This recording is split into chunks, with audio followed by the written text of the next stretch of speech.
الصورة غتجيكم عادية، ولكن أنا عندي راه ماشي عادية. هاد الصورة كاينة في مدينة وهران. المهم الإخوان، هادي راه ماشي كنيسة في تركيا ولا مسرح في إسبانيا ولا لا الإخوان، هذا مسرح كاين في وهران. يا سيدي وهران الجزائرية. المهم اسمع المعلومات اللي غادي نقول لك، وغادي تعرف باللي هاد الشيء هذا راه ما كيستحق انك تتفرج فيه. هاد المسرح فيه 10 ديال الهكتارات، اللهم بارك. اذا المساحة لا بأس بها، وتستحق انك تمشي تزور وتشوف. هاد المسرح فيه واحد اللمسة أوروبية، طراز أوروبي، مهندس أوروبي هو اللي صمم الديكور ديالو. ونزيدكم الإخوان، في قاعة عروض شحال كتهز 600 مقعد، ضخمة اللهم بارك.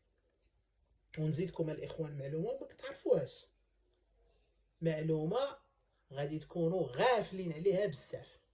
من 1972 كيجوه 80,000 متفرج إلى يومنا هذا. داكشي علاش الإخوان كيجيو السياح من جميع أنحاء العالم باش أنهم يتصوروا معاه ويدخلوا ويشوفوا داكشي اللي فيه الداخل. داكشي علاش إلا مشيتي لمدينة وهران زور هذا المكان، وغادي تعرف بلي أنني حطيت لك واحد الحاجة اللي غادي تستحق أنك تمشي تزورها. تحياتي لكم وتحياتي للناس وهران.